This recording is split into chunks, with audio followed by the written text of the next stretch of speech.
우리 하나님 말씀 같이 합독하겠습니다. 하박국 3장 13절입니다. 주께서 주의 백성을 구원하시려고 기름 부음 받은 자를 구원하시려고 나오사 악인의 집에 머리를 치시며 그 기초를 바닥까지 드러내셨나이다. 아멘. 자리에 앉으시기 바랍니다. 오늘 이 말씀 나누기 전에 하박국서의 가장 핵심적인 것은 믿음으로 산다는 얘기 아닙니까? 그것이 로마서에서 바울이 다시 또 얘기하고 또 그 로마서는 기독교 역사에 수많은 사람들을 변화시켰습니다. 어거스틴을 변화시켰고 요한 웨슬레를 변화시켰고 기타 등등의 많은 사람들이 그 로마서 의인은 믿음으로 말미암아 산다라는 그 내용으로 말미암아 그들의 인생이 바뀌고 변화되는 걸 볼 수 있습니다. 우리가 하박국서에 여러 가지 상황과 사건들이 있지만 그것이 우리에게 갖다주는 모든 것들이 하나는 의인은 믿음으로 말미암아 살아야 된다는 겁니다.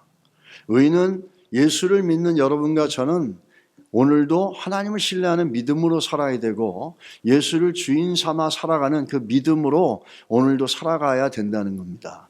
환경이 아니라 내 능력이 아니라 내 가진 것이 아니라 예수 그리스도 십자가에서 부활하신 그 예수 그리스도 그 이름의 능력을 의지하고 믿으며 살아가는 겁니다. 우리가 그것이 우리 안에 상기되어지지 않으면 우리는 이 하박서를 살펴보면서 많은 이야기들이 있다 하더라도 우리는 많은 걸 놓치게 됩니다. 여러분 우리 한번 옆에 분들에게 한번 이렇게 인사해 주세요. 우리 믿음으로 삽시다. 아멘.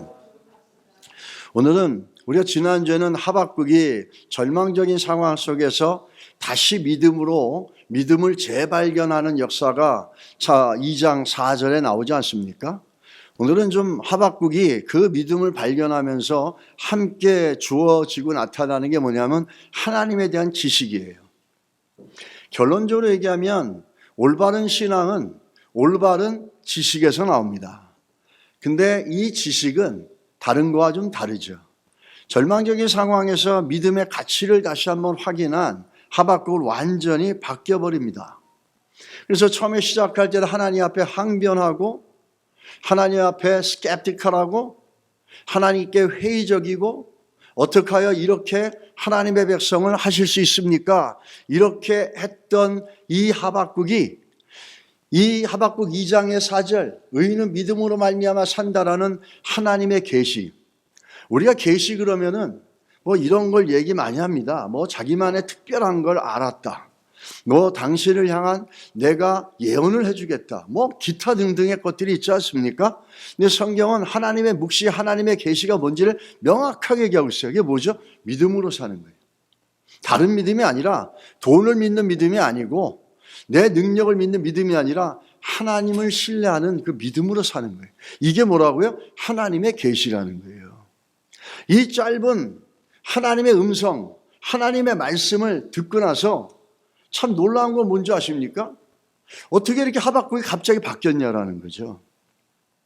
그 하나님의 짧은 말씀 한 구절을 듣고 하박국은 totally, entirely change가 됩니다. 하나님을 향한 그의 태도, 하나님을 향한 그의 heart, 마음 확 바뀌어버리죠. 그러고서 뭘 합니까? 기도를 시작합니다. 그 기도는 뭐죠? 부흥을 기도하는 거예요. 숫자가 늘어난 부흥이 아니라 뭐가 부흥이에요? 죽었던 자가 살아나는 거예요. 죽은 영혼이 살아나고 죽은 인생이 살아나고 죽은 예배가 살아나고 죽은 기도가 살아나고 죽은 믿음이 살아나는 거예요. 그 리바이벌을 위해서 기도해요. 그것도 어떻게? 기쁨으로. 처음에는 절망과 회의로 가득 찼고 어찌하여 이런 일을 우리에게 주십니까? 저 짐승 같은 바벨론을 어떻게 하나님의 백성에게 허락하셔서 우리를 저 짐승을 갈기갈기 찍듯이 육식동물이 우리를 찢게끔 그렇게 만들어버리십니까? 했던 사람이 하나님의 말씀을 듣고 나서 완전히 바뀌어버리면서 기쁨으로 기도하죠. 그게 우리가 보고 있는 하박국 3장이에요. 이게 굉장히 중요하죠. 왜 그럴까? 이 잊어버렸던 믿음의 가치를 다시 재확인합니다. 재발견합니다. 그러면서 하박국은 하나님에 대한 지식들이 같이 올라오고 있는 것들을 볼 수 있다라는 거예요. 여러분, 이 하나님에 대한 지식은 세상의 지식하고 달라요. 세상의 지식은 내 능력과 내 힘으로 하는 거죠. 이런 이성적인 능력, 그런 능력으로 내 머리로 깨닫고 알고, 어떤 사람은 같은 걸 보더라도 이해를 못하는 사람이 있지만 어떤 사람은 그것뿐만 아니라 하나를 알면 열을 아는 사람들도 있어요.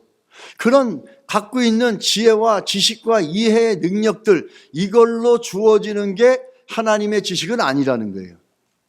그럼 하나님의 지식은 어떤 특징이 있느냐?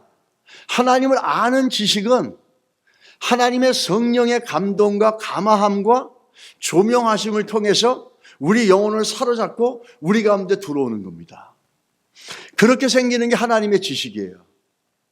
이 하나님의 지식은 세상의 지식하고 완전히 다른 거죠. 세상의 지식은 내가 A 플러스 B 플러스에서 A, B로 만들어내는 이성적인 합리적인 능력이 뛰어난 사람들이 알아갈 수 있겠지만, 하나님을 아는 지식은 그렇게 되어지는 게 아니라 성령의 감동과 감화와 조명하심을 줄 때 이 하나님의 말씀이 우리 속에 들어오고, 그것이 단 한 구절이라 하더라도 그것이 우리 영혼을 사로잡아서 우리 인생을 바꿔버리는 겁니다. 바로 하박국이 그랬던 거죠. 하박국이 하나님이 주시는 계시의 말씀, 의인은 믿음으로 말미암아 산다라는 그 짧은 말씀 한마디에 하박국은 그 영혼이 바뀌고 생각이 바뀌고 태도가 바뀌고 환경을 보는 눈이 완전히 바뀌어버린 거예요. 그러면서 기쁨으로 기도합니다. 죽은 것이 살아나라, 이렇게 얘기하죠. 우리는 이걸 쉽게 말하면 레마다 이렇게 얘기합니다. 레마. 기록되어 있는 로고스, written word가 있냐 하면은 spoken word, 하나님이 성령으로 우리에게 부어주시는 말씀이 있어요. 그걸 우리 레마라 그럽니다. 이렇게 성령으로 하나님의 말씀이 가슴속에 들어오자 하박국이 바뀐 거예요. 여러분, 이런 일들은 우리 안에도 일어납니다. 하나님의 말씀이 하나님의 성령으로 우리에게 들어오게 되면 우리 영혼과 생각과 가치관과 모든 존재가 바뀌어서 하박국처럼 기쁨으로 하나님 앞에 기도하기 시작한다는 거죠. 삶은 죽어가지만 이 죽은 것이 살아날 것에 대한 소망으로 기도하게 된다는 거예요. 이게 말씀의 능력이고 성령이 우리 가운데 하시는 겁니다. 저는 바라기는 우리 교회와 여러분과 제가 이런 하나님의 말씀으로 주시는 성령의 감동과 은혜가 많아지길 축복합니다. 이 한 구절이 인생을 바꿔버리는 거예요. 성령의 능력과 감동과 감화로 조명으로 주어지는 하나님의 말씀의 한 구절이 하박국을 완전히 바뀌어버리잖아요. 바벨론이란 전대미문의 그 대적 앞에서, 문제 앞에서 미래가 캄캄한데도 불구하고 하박국은 부흥을 기도합니다. 다시 살아나기를 기도합니다. 무엇 때문에? 하나님의 감동으로, 성령의 조명하심으로 주의 말씀이 그 영혼 속에 각인되어지고 새겨지고 그 영혼을 사로잡으니까 모든 게 바뀌어버린 거예요. 우리에게 이런 은혜가 넘치게 되길 주의 이름으로 축복합니다. 이건 하나님을 아는 지식은 그래서 하박국을 보면 나오지 않습니까? 그렇게 의인은 믿음으로 말미암아 산다라고 하는 믿음에 대한 하나님의 지식이 들어오기 시작하자 어떻게 합니까? 기도하기 시작하잖아요. 하나님을 아는 것과 기도하는 건 뛸래야 뛸 수가 없어요. 우리 20세기에 아주 위대한 존 칼빈의 얘기를 먼저 하고, 칼빈도 이렇게 얘기합니다. 그들은 이성적인 논증에 의해 교훈을 받아서가 아니라 하나님의 진리에 대한 성령의 감화로서 더욱 그 지식 가운데 확고하게 선다, 이렇게 얘기합니다. 이 종교개혁자 칼빈이 기독교 강요에서 얘기하는 거예요. 우리가 하나님의 말씀을 어떻게 하느냐, 이성적으로 아는 게 아니에요. 열심히 내가 수고하고 고민해가지고 앞뒤 재가지고 기승전결 따져가지고 정반합 변증법적으로 그 다음에 서론 본론 결론 잡아가지고 이게 논리적으로 그렇게 해서 하는 게 아니라는 거예요. 어떻게? 성령의 감동으로 한다는 거예요.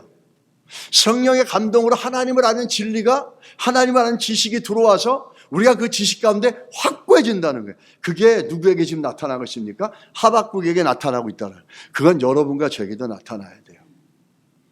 그런 은혜가 있을 때 정말 우리의 삶이 그리스도 안에서 믿음의 삶들을 흔들림 없이 갈 수가 있어요. 그렇지 않으면 맨날 업앤다운하고 사람이 뭔 얘기하면 흔들리고 환경이 바뀌면 흔들리고 매일 그렇게 가는 거예요. 여러분, 주의 말씀이 여러분에게 성령의 감동으로 우리 안에 다가오고 우리 안에 새겨지는 역사가 있어야 될 줄 믿습니다. 그러자 하박국은 기도했잖아요. J.I. 패커라고 하는 21세기의 유명한 그 유명한 신학자예요.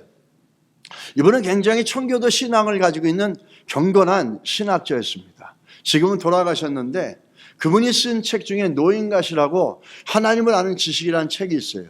이건 전 세계의 신학자들뿐만 아니라 크리스찬들에게도 굉장한 경건한 영향력을 준 책이에요. 이 책에 보면 하나님을 아는 지식을 가진 사람은 어떻게 나타나느냐를 갖다가 4가지로 분류합니다. 여러분, 주보에 제가 써놨어요. 꼭 읽으십시오.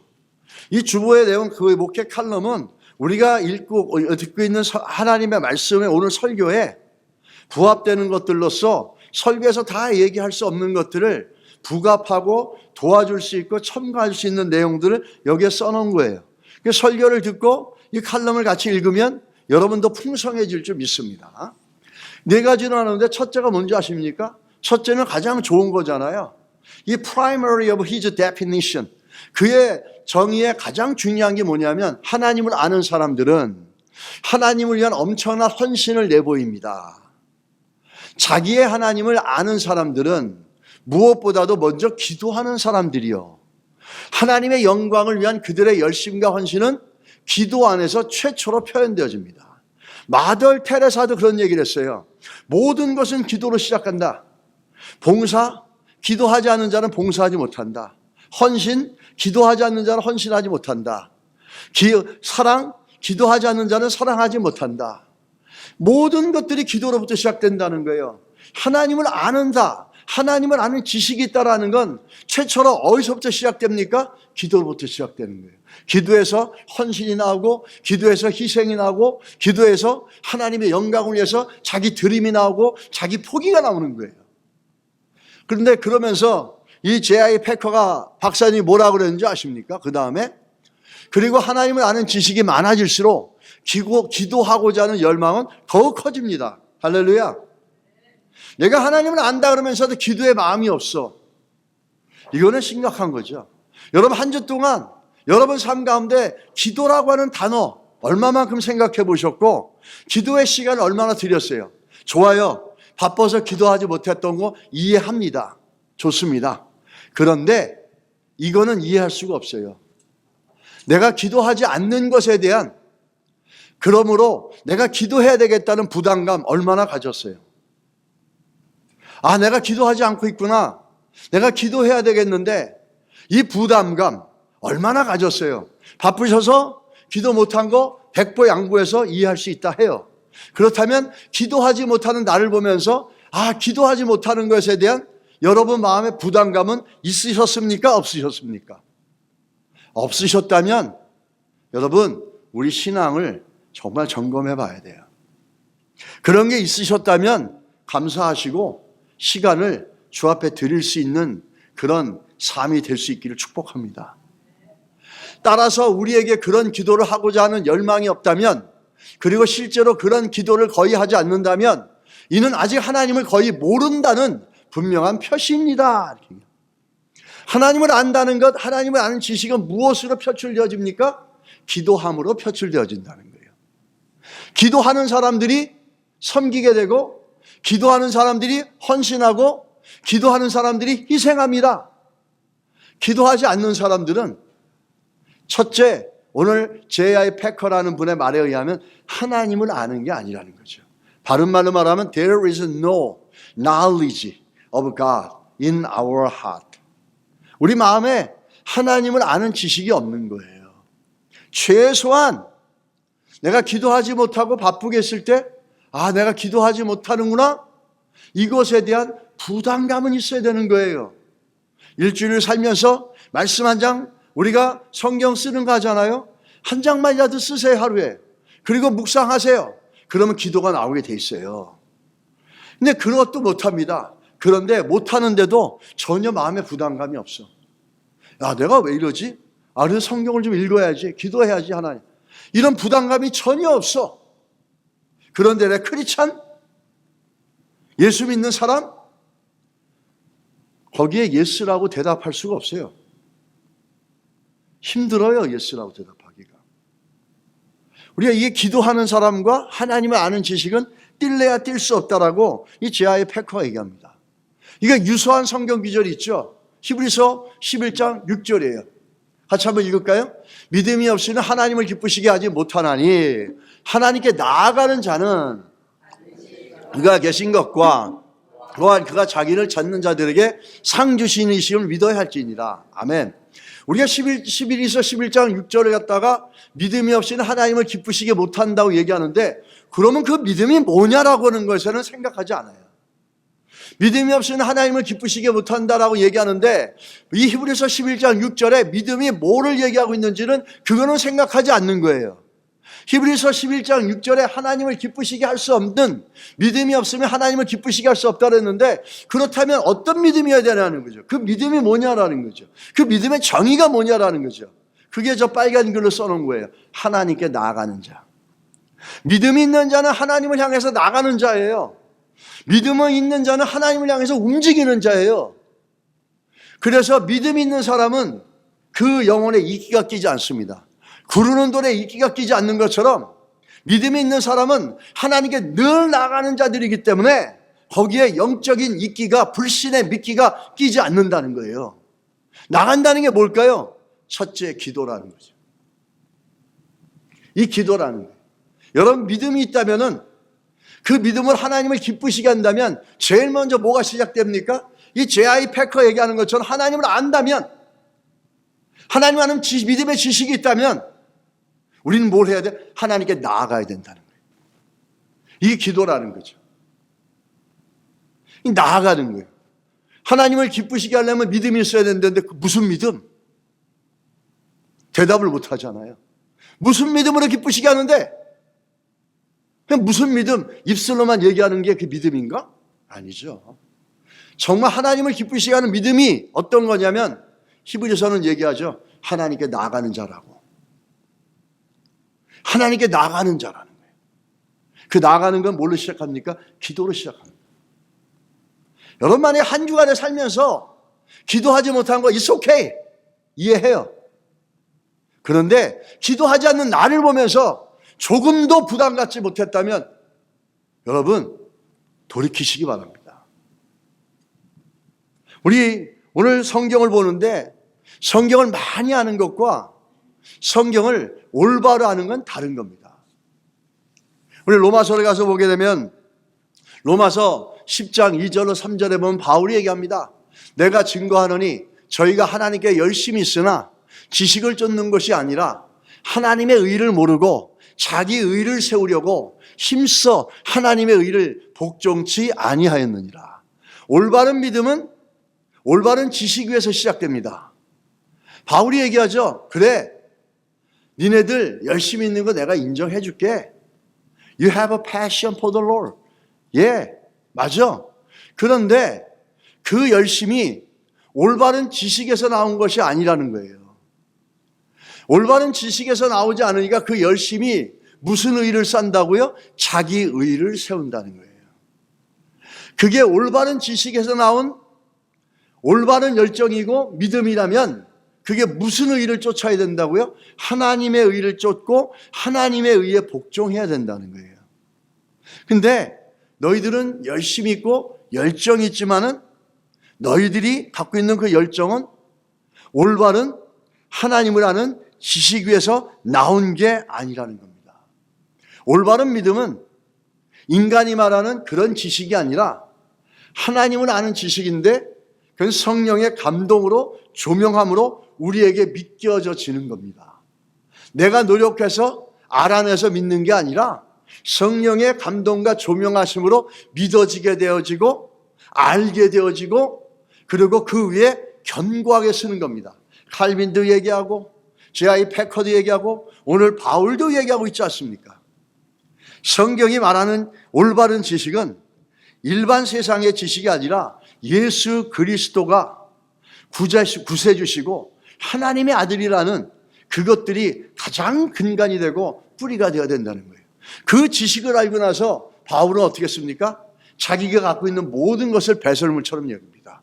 바울은 그 당시 가말리 학파, 오늘날의 하버드 아이비리그 중에서도 아이비리그 중에 최고의 학부에 있었고 출신이고 바리새인 중에 바리새인이고 또 그는 로마 시민권도 갖고 있었던 사람이고 어느 것 하나 사회적인 위치로 흔들리는 게 없는 사람이에요.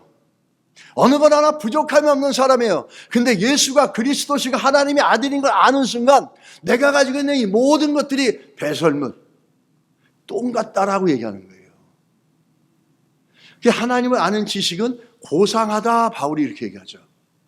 그걸 알므로, 예수 그리스도를 알므로 이 모든 것들이 배설물처럼 여겨졌다, 이렇게 얘기합니다. 여러분, 영적 무지가 뭘까요? 영적 무지라는 말 가끔 우리가 교회 안에서 하잖아요. 영적 무지란 이런 겁니다. 하나님에 대한 올바른 지식이 없이 인간적이고 세속적인 헛된 열심을 믿음이라고 말하는 거예요. 자기 열정. 그 바리새인들은 또 뭘 만들었는지 아세요? 이들이 하나님에 대한 의를 쫓아가는 올바른 믿음에서 나온 그 올바른 지식에서 나온 믿음이 아니니까 자기들이 전통, 장로의 유전을 만듭니다. 그리고 그 위에서 엄청난 열심을 내는 거예요. 이게 뭐죠? 영적 무지라는 거예요. 성경을 많이 아는 거와 성경을 똑바로 아는 것, 이건 다른 거죠. 그 영적 무지라는 건 하나님을 안다고 얘기해요. 그러나 올바른 지식이 있지 않고 바리새인들과 유대인들처럼 그 헛된 열정을 가지고 그 열정은 뭐죠? 잘못된 지식에 나온 거예요. 근데 그걸 믿음이라고 말하는 거예요. 우리도 마찬가지예요. 성경에서 나오지 않고 성경에서 얘기하지 않는 것, 그거를 교회에 어떤 기준으로 보고 그게 교회의 것이고 뭐 이래야 되는 것들 너무 많아요. 엄청나게 많아져. 때가 되면 이걸 해야 되고 때가 되면 저걸 하고 교회가 왜 이걸 안 하고 저걸 안 하고, 그건 영적 무지함이에요.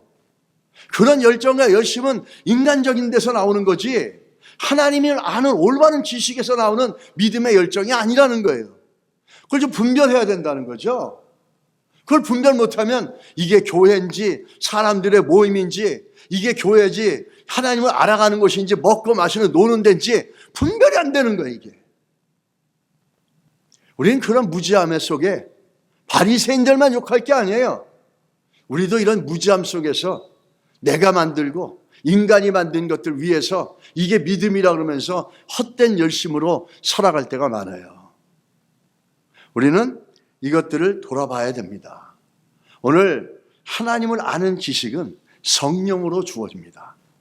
우리 한번 말씀 보겠습니다. 잠언서 19장 2절, 지식이 없는 소원은 선하지 못하고 열정과 지식이 같이 가야 돼요. 올바른 믿음의 지식과 올바른 믿음의 열정을 함께 같이 가야 됩니다. 그 요한복음 14장 26절에 보혜사 곧 아버지께서 내 이름으로 보내실 성령, 그가 너희에게 모든 것을 가르치시고 내가 너희에게 말한 모든 것을 생각나게 하리라. 하나님의 성령, 그분이 진리를 깨닫게 하시고 알게 하시고 기억나게 해주십니다. 성령이, 우리가 성경을 읽을 때 성령을 인정하는 거죠. 하나님의 성령이요 저에게 조명해 주셔서 하나님의 말씀을 내가 하나님의 말씀으로 믿음으로 받아들여서 그 말씀이 나를 바꾸게 하시고 하박국을 바꾼 것처럼 나를 바꾸어 주십시오. 변화시켜 주십시오. 이렇게 성령을 인정하면서 기도하고 예배 자리에 나오고 그 다음에 말씀을 대하는 겁니다. 고린도후서 1장 22절에 바울이 뭐라 그럽니까? 그가 또한 우리에게 인치시고 보증으로 우리 마음에 성령을 주셨느니라.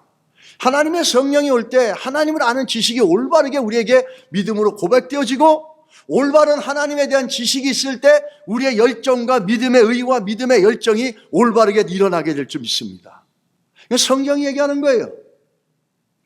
하나님 올바르게 하는 지식은 오직 성령을 통해서 성령의 감화감동과 조명함을 통해서 우리에게 알게 되어지는 거예요. 한 번도 예수를 믿으면서 그렇게 말씀을 경험해 보지 못하고 그렇게 예배를 경험하지 못한 분들은 여러분의 시장 다시 봐야 돼요. 그냥 교회만 나온다 크리스찬이라고 하신다는 분들은 천만의 만만의 말씀, 그렇지 않아요. 한 번도 내가 하나님의 말씀을 진지하게 받아들여 본 적이 없는 사람들. 근데도 내가 예수 믿는다고? 그건 교회는 예배 드리는 것이지 사람 만나고 떠들고 놀고 탁구 치려고 오는 데가 아니에요, 여러분. 왜 그걸 몰라요? 교회가 교회다워야지 그 복을 누가 받는지 아십니까? 성도들이 받는 거예요. 교회가 교회답지 않으면 가장 피해보는 게 누군지 아세요? 목사인 줄 아세요? 아니에요. 여러분의 성도들. 그거를 놓치면은 뭐든지 본질이 무너지면 다 무너지게 돼 있어요. 학교는 학교다워야 되고, 또 기업은 기업다워야 되고, 교회는 교회다워야 되고, 가정은 가정다워야 됩니다. 요즘은 이 모든 것들이 뒤섞여버리고 흔들리는 세상이지 않습니까? 그럴수록 더욱더 우리는 올바른 하나님을 아는 지식 위에서 우리의 믿음의 삶들이 견고해서 세상을 분별할 수 있어야 될 줄 믿습니다. 우리 하박국이 발견한 하나님에 대한 지식 첫 번째 것은 뭐냐면 하나님은 다스리는 하나님이라는 거예요. 다시 말하면 주권자 하나님이라는 거예요. 요 다른 말로 말하면은 로드십, 하나님의 sovereignty, 하나님의 로드십을 얘기하는 거예요. 하나님이 주인 되신다는 거예요. 우리 지난주에 살펴봤던 4절, 햇빛 같고 광선 같다라고 얘기합니다. 이 히브리어에는 햇빛과 광선을 뭘로 같이 연결해서 사용하냐면 뿔, 구원의 뿔, 제단의 뿔을 얘기합니다. 이 뿔은 뭘 상징합니까? 구원을 상징해요. 살려주는 걸 상징해요. 그래서 구약에 보면 죄진 자들이 살아나기 위해서 제단에 달려가서 제단 뿔을 잡습니다. 그러면은 자기 못 죽인다고. 요단이 그랬고, 요압이 그랬고, 아도니아가 그랬어요. 솔로몬에게 죽을까봐 무서워서 성막으로 들어가서 그 제단에 뿔을 잡으면서 자기를 갖다가 죽이지 못하게 또 거기에서 그 잡으면은 자기를 살려줄 수 있기 때문에 그렇게 생각을 하는 거예요. 근데 4절에 보면 그 밤새도록 껌껌한 광야길을 걷고 가다가 추위와 밤에는 사막에는 전갈이 있어요. 스콜피온이 있어서 사람의 체온이 느껴지면 그 사막 속에서 전갈이 나와 사람을 뭅니다. 그런 것 가운데서도 하나님이 그 어둠 속을 뚫고 나와서 지켜주시고 새 날을 주시고 새 생명을 주신 상징적인 표시가 뭐냐면 햇빛 같고 광선 같다 이런 얘기예요.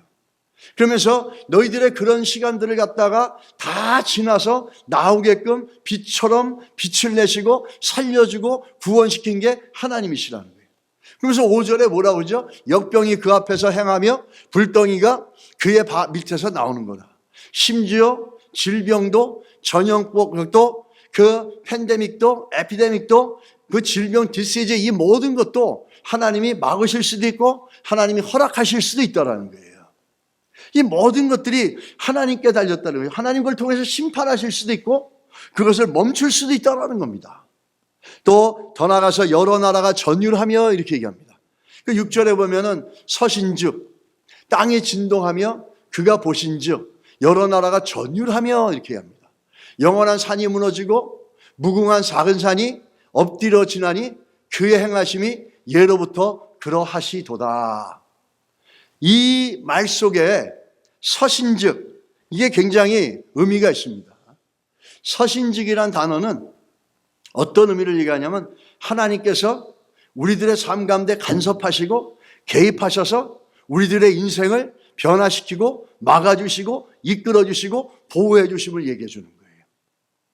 그 대표적인 게 출애굽기인데 출애굽기 14장 19절에 20절에 보면은 이스라엘 진압해 가던 하나님의 사자가 그들의 뒤로 옮겨가매 구름 기둥도 앞에서 그 뒤로 옮겨 애굽진과 이스라엘 진 사이에 이르러 서니 저쪽에는 구름과 흑암이 있고 이쪽에는 밤이 밝음으로 밤새도록 저쪽이 이쪽에 가까이 못하였더라. 이 사건은 우리는 잘 압니다. 뒤로는 애국 군대가 쫓아와요. 군사들도 아닌데 그 이스라엘 백성들이 무장한 군인들도 아닌데 철병거를 끌고선 막 쫓아오는 거예요. 그러니까 너무너무 이들이 긴장했죠. 앞에는 뭐죠? 홍해 바다가 있는 거예요. 이럴 때 하나님께서 어떻게 합니까? 애굽과 이스라엘 진 중간에 딱 서서, 다시 말하면 애굽의 대열의 끝에 딱 서셔서 그들에게 뭘 보냅니까? 구름과 흑암이 있고 밤이 맑도록 밤새도록 저쪽이 이쪽에 가까이 못 오더라. 들어오지 못하도록 근접하지 못하도록 하나님이 딱 씻어서 지키셨다라는 거예요. 그거를 하박국이 다시 한번 6절에서 얘기하는 거예요. 6절 한번 다시 돌아가서 보겠습니다. 그 서신즉 땅이 진정하며 하나님이 딱 쓰시니까 애굽이 들어오질 못하는 거예요.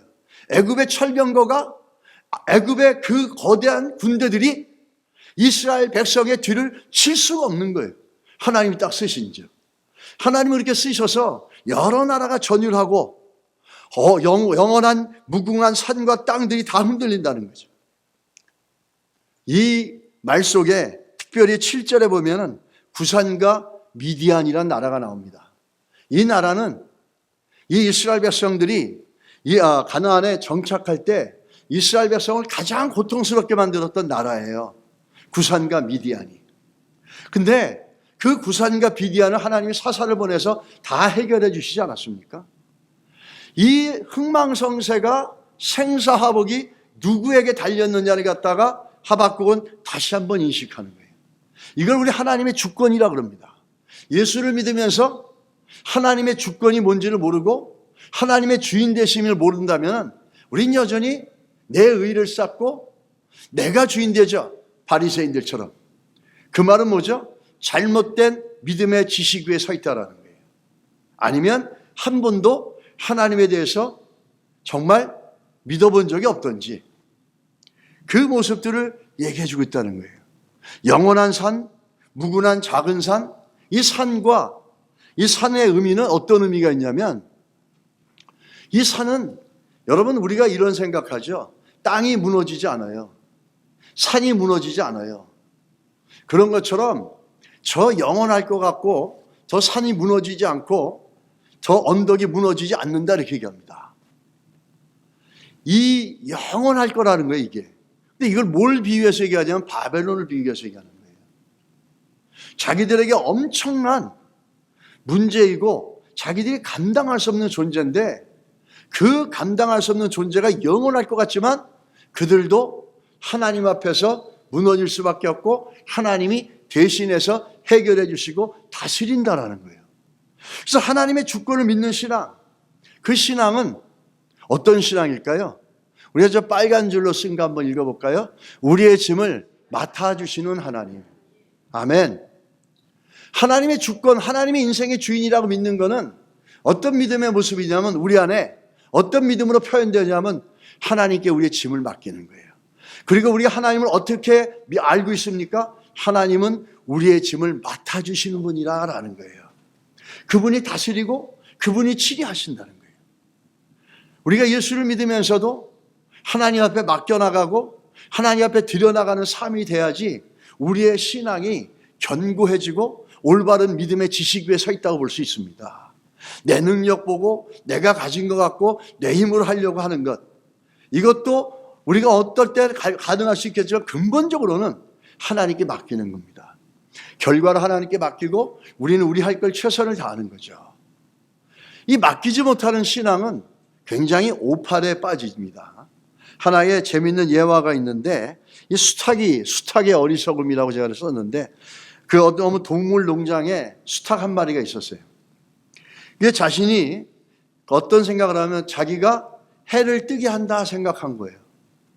왜냐하면 매일 아침 이 수탉이 일찍 일어나서 축사 지붕 위에 올라가서 꽃겨 꽃겨 하면은 몇 번 외치면 해가 올라오거든요. 그래서 자기가 태양을 솟게 하는 존재라고 그렇게 알고 있었던 거예요. 근데 이 수탉이 곰곰이 생각하다가 이런 생각이 든 거예요. 야, 만약에 내가 병이라도 들면 어떡하지? 내가 병이 들려서 꽃게 울지 못하면 태양이 못 뜰 거 아니야. 태양이 못 뜨면 어떡하지? 저 나무도 죽을 거고 식물도 죽을 거고 태양이 못 뜨면은 우리 축사에 있는 동물들도 다 죽을 거고 다 어두워질 텐데 이걸 어떡하지? 야, 내 절대로 그렇게 되면 안 되겠다. 내가 건강을 잘 지키고 열심히 해서 저 축사에 시간 돼서 올라가서 태양을 뜨게 해야 될 것이다. 이렇게 생각하고 있었어요. 그래서 열심히 모든 동물을 살리기를 위해서 축사에 올라갑니다. 올라갈 때마다 꽃기어 외치면 해가 뜨잖아요. 근데 이 수탉이 어느 날 친구들하고 밤늦게 놀다가 늦잠을 잤어요. 그래가지고 지붕에 축사위에 올라가서 꽃기어 외치지 못하고 잠만 잔 거예요. 그런데 놀랍게 눈 떠보니까 태양이 떴겠습니까? 안 떴겠습니까? 태양은 떴어요. 태양이 환하게 뜬 거예요. 이 수탉이 놀란 거예요. 아니, 내가 울지도 않았는데 태양이 떴냐? 이럴 수가 있을까? 이게 수탉의 어리석음입니다. 여러분, 이 수탉은 자기가 한다고 생각한 거예요. 자기가 태양을 띄우게 하고 그로 인해서 모든 사람이 그 따뜻한 햇볕을 받고 나무가 자라고 사람들이 자라고 그 짐승들이 먹고 살 수 있다고 생각한 거예요. 모든 걸 자기가 한다고 생각하는 거예요. 우리가 하나님께 맡기고 하나님의 주권을 인정하고 하나님의 주인을 인정하는 신앙은 어떤 겁니까? 모든 것이 주님이 하십니다라는 겁니다. 이게 상투적인 신앙의 고백이 아니에요. 이게 그냥 우리들이 하는 아주 추상적인 고백이 아니라 정말로 성경이 얘기하는 거고 하박국이 발견한 지식이에요. 하나님께서 다스린다라는 거예요. 바벨론이 아무리 강해도 하나님이 다스린다라는 거예요. 바벨론이 아무리 강해도 하나님께서 미래를 여시는 것이지 저 바벨론이 우리 미래를 잡고 있지 않다라는 겁니다. 여러분, 우리가 하나님이 주인 되시는 신앙, 하나님이 다스린다는 신앙이 있다면 뭐가 있습니까? 모든 게 주님이 하십니다. 우리의 삶을 맡겨가는 신앙의 고백이 있어야 될 줄 믿습니다. 두 번째 발견하는 건 일어나신 하나님이에요.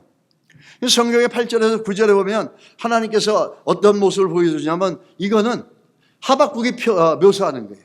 주께서 말을 타시며 이렇게 얘기합니다. 말을 탄다는 건 어떤 모습을 얘기합니까? 전쟁에 나갈 준비를 한다는 거예요. 지금 전쟁에 나가서 싸우려는 준비를 한다는 거예요. 하박국이 하나님은 어떤 하나님인가를 갖다가 자기가 믿는 하나님은 어떤 하나님인가를 갖다 이해하는데 하나님은 말을 타신 하나님, 하나님의 백성들을 위해서 싸우시려고 준비하신 하나님, 하나님의 백성들을 위해서 하나님의 백성들의 문제를 대신 싸워주신 하나님, 이 하나님에 대한 지식 위에 고백이 올라가는 게 믿음이라는 거예요. 우리가 그냥 허탄하게 내가 생각하고 내가 만들어낸 그런 이미지네이션을 통해서 믿음을 고백하는 게 아니라 하나님에 대한 올바른 지식을 갖고 그 위에 맞습니다, 아멘으로 고백하는 것, 이게 믿음이라는 거예요. 건강한 믿음이에요. 올바른 믿음이에요. 하나님은 우리를 위해서 대신해서 싸워주신 하나님이다라는 것을 이 하박국은 알게 됩니다. 그러므로 그의 기도는 더욱더 기뻐지고 측량할 수 없는 감격과 감동을 우리 하박국서 3장 후반에 가면 나오지 않습니까? 그렇게 싸워주신 하나님, 그러면서 강들을 분이 여기심이니까 하나님 뭐 자연을 향해서 강들을 향해서 하나님께서 화를 내시는 게 아니라 이 강이라고 하면 그 주변에 있는 나라입니다. 저기 우리가 바벨론 같은 경우는 메소포타미아 강 주변에 있지 않습니까? 그리고 애굽은 나일강 있지 않습니까? 이 하나님의 백성들을 괴롭히고 하나님의 백성들을 짓밟고 압제하는 그 나라를 향해서 하나님이 우리를 대신해서 분노하시고 흥분하고 계시다는 거예요. 우리가 대신해서 싸울 수도 없고 대적할 수도 없는 대상인데 하나님이 대신해서 우리를 대신해서 싸워줄 준비를 하시고 우리를 대신해서 그들을 향해서 진노하고 있다는 거예요. 이 하박국이 발견한 두 번째 모습이죠. 그러므로 하박국이 오늘 또 얘기하는 게 있습니다. 하나님이 대신 싸워주신다는 거예요. 그러므로 우리가 하나님께 소망을 두자라는 겁니다. 여러분 믿으십니까? 하나님께 소망을 두는 거예요.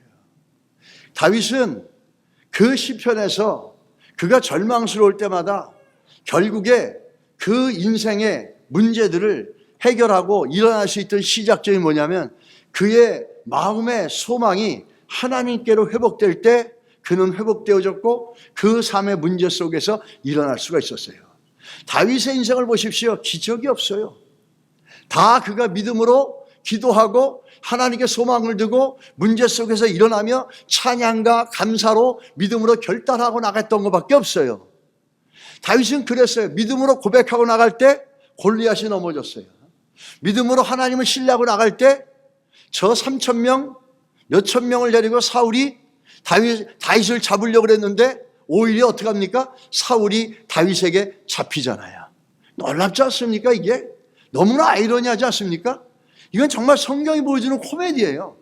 이 전 군대를 풀어가지고 다윗을 찾는데 다윗이 숨어 있는데 사울을 발견하고 사울을 찾아내요. 오히려 그러고 오히려 다윗이 사울을 살려줘요. 이게 하나님이 함께 하시는 모습이고, 하나님을 올바르게 알고 그 올바르게 믿음의 고백을 갖고 있는 다윗과 같은 그런 사람들이 가지고 있는 능력이고 힘입니다. 우리 안에도 그런 은혜가 있기를 축복합니다.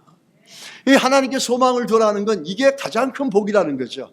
시편 43장 5절에 내 영혼아 내가 어찌하여 낙심하며 어찌하여 내 속에서 불안해하는가. 너는 하나님께 소망을 두라. 그가 나타나 도우심으로 말미암아 내 하나님을 여전히 찬송하리로다. 하나님께 소망을 두는 자는 뭐가 나옵니까? 찬송이 나온다는 거예요. 그 다음에 시편 146편 5절 야곱의 하나님을 자기의 도움으로 삼으며 여호와 자기 하나님에게 자기 소망을 두는 자는 복이 있도다. 가장 복 있는 사람은 어떤 사람입니까? 우리의 소망을 하나님께 두는 거예요. 여러분 올 때 오셨지만 우리 성전 앞에 뭐라고 그랬습니까? 우리의 소망을 하나님께. 이 자리에 오는 사람들은 하나님께 소망 있는 자들이 예배드려요. 하나님께 소망 있는 자들이 이 자리에 앉아서 믿음으로 주를 보고 주의 말씀을 경청하게 돼 있어요. 그 사람들이 복된 사람인 줄 믿습니다. 여러분 안에 하나님께 소망이 있다면 오늘 시편 기자처럼 여러분 우리 안에 찬송이 있어야 될 줄 믿습니다. 이렇게 소망을 두고 나가는 것. 근데 하나님 주신 믿음은 참 특이한 게 있어요. 평소에는 모르겠는데 하나님이 주신 우리의 믿음은 위기가 되고 어려움이 닥쳐오잖아요. 우리에게 주신 하나님의 믿음은 더욱더 하나님을 바라보게 하고 더욱더 하나님을 소망을 갖게 만드십니다. 이 장로교 목사님 중에 오길비 목사님이라는 분이 있는데 그분이 이런 일을 겪었어요. 그 소망에 대한 설교도 유명한 분이에요. 이분이 휴가를 얻어서 스코틀랜드로 가서 휴가를 즐겼습니다. 도서관에 가서 책도 읽고 바닷가를 걸으면서 믿음의 소망을 갖고 하나님을 바라보며 묵상하고 그랬는데 3일째 되는 날 비가 왔는데 비가 와도 바닷가에 나가서 걷기를 시작했어요. 그러다 바위더미를 걷다가 그만 그 비에 미끄러져 가지고 넘어져서 머리를 부딪히고 정신을 잃게 되고 다리가 부러졌습니다. 그래서 눈을 뜨고 정신을 차려보니까 이미 자기는 날은 어두워져 있고 바위 틈 사이에 있는 거예요. 도저히 몸도 피를 많이 흘려서 체온은 떨어지고 어떻게 그곳에서 나올 수 있을지 절망적이었어요. 그때 문득 이런 생각이 들더래요. 하나님은 나를 버려두지 않을 것이다. 그런 생각이 갑자기 들어서 그 틈 사이를 두 손을 갖고 헤집고 기어서 나왔답니다. 일어날 수가 없으니까 엎드려 가지고 기어서 계속해서 나갔다는 거예요. 그러다가 지쳐가지고 엎드려 기어가다가 지쳐가지고 포기하고 싶을 때 그때마다 이런 음성이 또 들려오는 거예요. 포기하지 않으면 살 것이다 라는 음성이 들려오는 거예요. 그래서 이렇게 고백합니다. 그 와중에 하나님만이 나의 소망입니다. 살든지 죽든지 하나님께 맡깁니다. 이러면서 기도하면서 희미한 정신을 붙잡고 그 두 손으로 기어서 밤새도록 가가지고 숲속에 도달했는데 마침 거기에서 캠핑하고 있는 한 가족을 만났는데 너무나 놀라운 건 그 가족이 의사였다는 거예요. 그래서 이 의사분들이 응급처치를 해주고 해가지고 이분이 그 위기를 극복하고 살아날 수 있었다는 거예요. 그래서 이런 어려움을 극복하고 나서 그분이 고백한 거예요. 극한의 어려움과 고통 속에 있을 때 오히려 하나님을 간절히 찾고 더욱 소망을 갖게 되더라. 하나님 주신 우리의 참된 믿음, 하나님을 아는 참된 지식 위에서 만들어진 믿음, 생성된 성령이 주신 믿음은, 이 믿음은 어렵고 힘들 때 하나님을 더 신뢰하게 만들고 하나님을 향해서 더 소망을 갖게 만든다는 거예요. 이게 우리에게 주신 믿음의 특징이라는 거예요. 이 믿음의 모습이라는 거죠. 근데 오늘 본문에 보면 재밌는 게 9절에 있어요. 9절에 보면 하나님은 어떻게 싸우시는가? 하나님은 대적자들과 어떻게 싸울까? 우리를 위해서 어떻게 싸워주시는가 할 때 주께서 활을 꺼내시고 화살을 바로 쏘셨나이다. 제가 하박국서를 여러 번 읽어가지고 이제 설교를 하면서 시작할 때 제가 하박국서를 좀 알고 있다고 생각했어요. 근데 지난주, 요번 주에 하박국서를 보면서 너무 어려운 거예요, 사실. 야, 이게 무슨 의미인지 도대체가 잡히지가 않는 거예요. 그래서 나는 안다고 했는데 도저히 이게 모르는 게 있구나. 그래서 이거 설교는 해야 되는데 머리는 생각도 안 나고 멍해지고, 그래서 제가 목요일날 3시 반까지 붙잡고 있는데 거기다 또 막 번개치고 천둥 쳐서 전기가 막 2번씩 나가는 거예요. 인터넷 끊어지는 건 괜찮아. 근데 전기가 나가니까 이거 뭘 어떻게 해야 돼? 그래서 깜깜한 데 있으면서 주여 맡깁니다. 주여 맡깁니다. 주께서 해결해 주십시오. 그러면서 제가 이렇게 책을 찾아보고 막 하다 보니까 이 활을 쏜다라는 게 화살턱에 활을 많이 놓고 쏘는 게 아니라 하나님이 이스라엘의 백성들과 약속으로 언약을 맺으신 것. 그 언약을 맺으신 것을 변함없이 신실하게 일해 가신다라는 신실하신 하나님을 갖다 묘사해 놓은 거예요. 이게 히브리적인 어떤 이디엄이나 어떤 그런 어떤 프레이저리나 이런 것들로 쓰여졌기 때문에 우리가 지금 알기엔 너무 어려운 내용이었죠. 하나님은 신실하신 하나님이라는 거예요. 뭐에 신실하신 하나님? 언약에 신실하신 하나님, 약속에 신실하신 하나님, 아브라함과 이삭과 야곱의 하나님, 그 선조들과 약속을 하신 하나님께서 시간이 지나고 그 후대에 우리에게까지, 이스라엘 백성에게까지도 변함없이 신실하게 그 약속대로 지키시고 보호하시고 인도하시고 소망이 되신 하나님이라는 거예요. 하나님은 신실하신 하나님이라는 거예요. 이 하박국이 발견한 하나님의 지식은 뭐냐면 하나님은 신실하신 하나님이라는 거죠. 어떤 환경 가운데서도 우리를 포기하지 않는 신실하신 하나님이라는 거예요. 우리가 그 올바른 믿음의 지식이 성령으로 우리 안에 각인되어질 때 우리는 삶이 어떻든 간에 그 신실하신 하나님을 향해서 믿음의 눈을 놓치지 않을 줄 믿습니다. 여러분, 만약에 여러분 간에 절망감이 있고 환경 때문에 답답한 게 있다면 오늘도 변함없이 우리 가운데 일하시는 신실하신 하나님, 그분께 여러분의 믿음의 눈들이 회복되어질 수 있기를 예수 이름으로 축복합니다. 하나님은 신실하신 하나님이에요. 그래서 신명기 7장 9절에 보면은 그런즉 너는 알라, 오직 내 하나님 여호와는 하나님이시여 신실하신 하나님이시라. 그를 사랑하고 그의 계명을 지키는 자에게는 천대까지 그의 언약을 이행하시며 인애를 베푸시되. 뭐에 신실하시다고요? 하나님 언약에 신실하다는 거예요. 우리가 올바른 믿음은 뭐에 있다고요? 하나님을 아는 올바른 지식이 있을 때 올바른 믿음에 오는 것처럼 하나님 우리에게 끊임없이 신실하게 우리의 삶을 대하고 우리를 대하는 이유는 뭐죠? 하나님이 우리하고 맺으신, 아브라함과 이삭과 야곱과 맺은 그 언약. 우리는 어떻습니까? 십자가에서 피 흘려주신 대속의 언약으로 말미암아 하나님은 신실하게 우리 가운데 일하신다는 거예요. 그리고 사무엘상 15장 29절에 이스라엘의 지존자는 거짓이나 변개함이 없으니 그는 사람이 아니심으로 결코 변개치 아니하심이니라. 변함이 없이다는 거예요. 우리는 바뀌어요. 유대 백성들 보세요. 잘해지면 그냥 했다가 조금 잘 되면 하나님 주신 은혜와 복을 잊어버리고 우리 대한민국처럼 그렇게 오만을 떨다가 어떻게 될지 모르죠. 그렇게 살다가 망하게 되고 힘들게 되면 자기들은 잊어버려요. 근데 하나님은 잊어버리지 않는다는 거예요. 하나님 변함없이 그들을 보고 있다는 거죠. 히브리서 10장 17절에 뭐라 그럽니까? 하나님은 약속을 기업으로 받는 자들에게 그 뜻이 변하지 아니함을 충분히 나타내시려고. 하나님의 약속을 받는 자들, 하나님의 그 약속을 따라서 변함이 없다라는 거예요. 그래서 우리가 하나님을 알 때 이 성경의 말씀을 보면서 이 말씀에 근거해서 하나님을 바라볼 때 우리는 견고한 믿음으로 주를 신뢰할 줄 믿습니다. 그래야지 하박국이 말하는 것처럼 의인은 믿음으로 말미암아 산다라는 거죠. 바벨론이 침공해와도 땅이 갈라져도 산이 무너져도 의인은 믿음으로 살 수 있다. 그 올바른 지식 위에서 올바른 믿음이 나온다는 것입니다. 마지막으로 하나님 어떤 하나님이에요? 구원하신 하나님이에요. 같이 한번 읽겠습니다. 주께서 주의 백성을 구원하시려고 기름 부음 받은 자를 구원하시려고 나오사 악인의 집에 머리를 치시며 그 기초를 바닥까지 드러내셨나이다. 결론적으로 하박국은 뭐라고 하죠? 하나님은 이런 하나님이라는 거예요. 하나님은 이런 하나님인데 왜 이렇게 하셨냐면은 하나님의 백성, 기름 부은 자, 하나님의 선택받은 백성, 여러분과 저를 위해서 그렇게 하셨다는 거예요. 우리를 구원시키려고.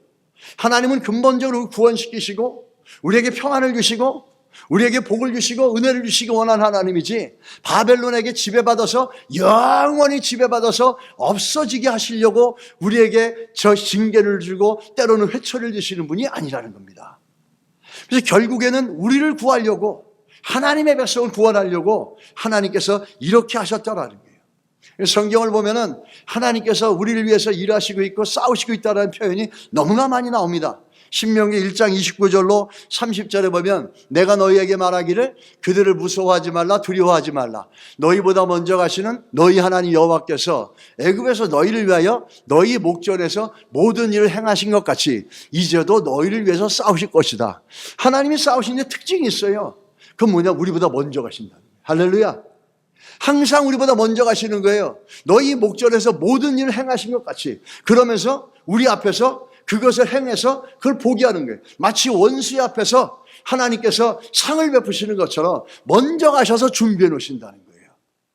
그리고 출애굽기 14장 14절에 여호와께서 너희를 위하여 싸우시리니 너희는 가만히 있을지어다. 할렐루야. 여호수아 23장 10절 너희 중 한 사람이 1000명을 쫓으리니 왜? 너희를 위하여 여호와께서 싸우시면, 하나님이 너희를 위해 싸우시면 너희 한 사람이 1000명을 쫓아낼 수 있다는 거예요. 하나님이 붙잡으시면 그런 능력이 나온다는 거죠. 이 하나님 우리가 견고히 붙잡고 나가야 될 줄 믿습니다. 그럴 때 주께서 우리 인생을 정말로 참으로 부유하고 풍성하고 신실하게 이루어내는 것들을 우리 목전에서 베풀어 주실 줄 믿습니다. 중국의 선교 역사에 보면 몬센이라는 선교사님이 있습니다. 이 몬센이라는 선교사님이 어떤 시골 도시에서 복음을 전하고 있었는데, 중국에.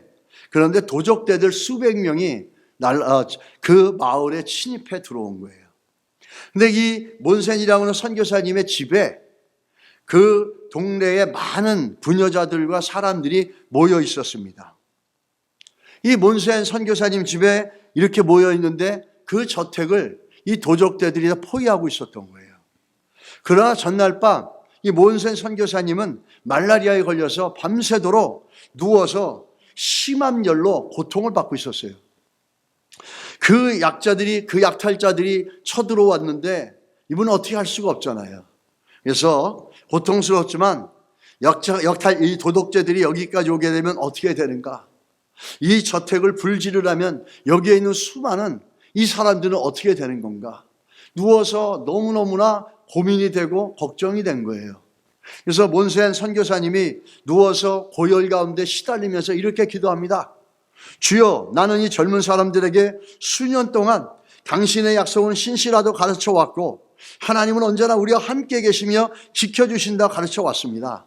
그런데 만약 지금 그 약속들이 이루어지지 않는다면 나는 이제 더 이상 설교를 할 수 없고 선교를 할 수 없고 나는 본국으로 돌아가야만 합니다. 하나님 지켜달라고 병상에 누워서 간절히 기도합니다. 근데 그날 밤 밤새도록 하나님께 지켜달라고 도와달라고 기도하고 더 기도했는데 그들에게 놀라운 역사가 일어났어요. 참으로 신기하게도 이 도적대들이 그 집을 건들지 않고 떠나가 버린 거예요. 너무너무 신기한 거죠. 근데 그 다음에 아침이 됐는데 옆에 집에 사는 이웃집들에 멀리서 각각에 있는 그 이웃집이 세 가정이 찾아와서 이러더래요. 어저께 이 집에 저 지붕에 세 사람이 앉아서 이 집을 지키는 걸 봤는데 그 사람들이 누구입니까? 물어보더래요. 몬센 선교사님이 우리는 그런 사람 아무도 없었다.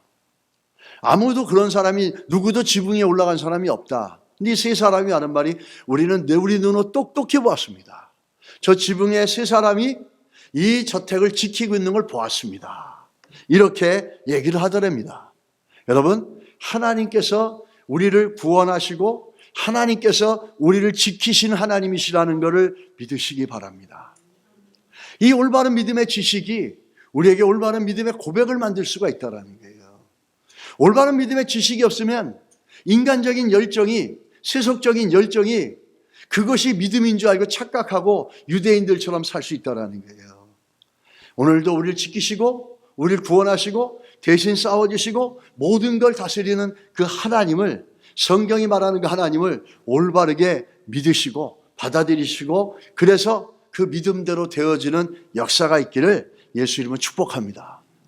우리 신명기서 한번 볼까요? 시편 마지막 말씀 읽고 마치겠습니다. 주께서 피하는 자들을 그 일어나 치는 자들에게서 오른손으로 구원하시는 주여, 주의 기이한 사랑을 나타내소서.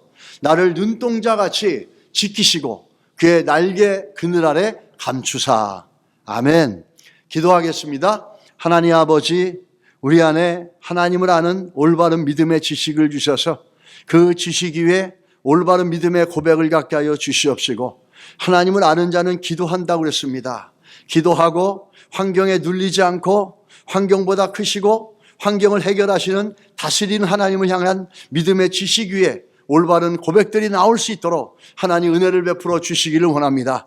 그러기 위해서 성령이 일하시고 성령이 우리 안에 그런 믿음의 고백을 일어날 수 있도록 하나님의 성령이요, 우리가 말씀을 들을 때 또 우리가 말씀을 읽어나갈 때 하나님의 성령이 우리 안에 감동, 감화하시고 조명하여 주시옵소서. 우리를 눈동자같이 지켜주시는 하나님을 찬양합니다. 예수님의 이름으로 기도드렸습니다. 아멘.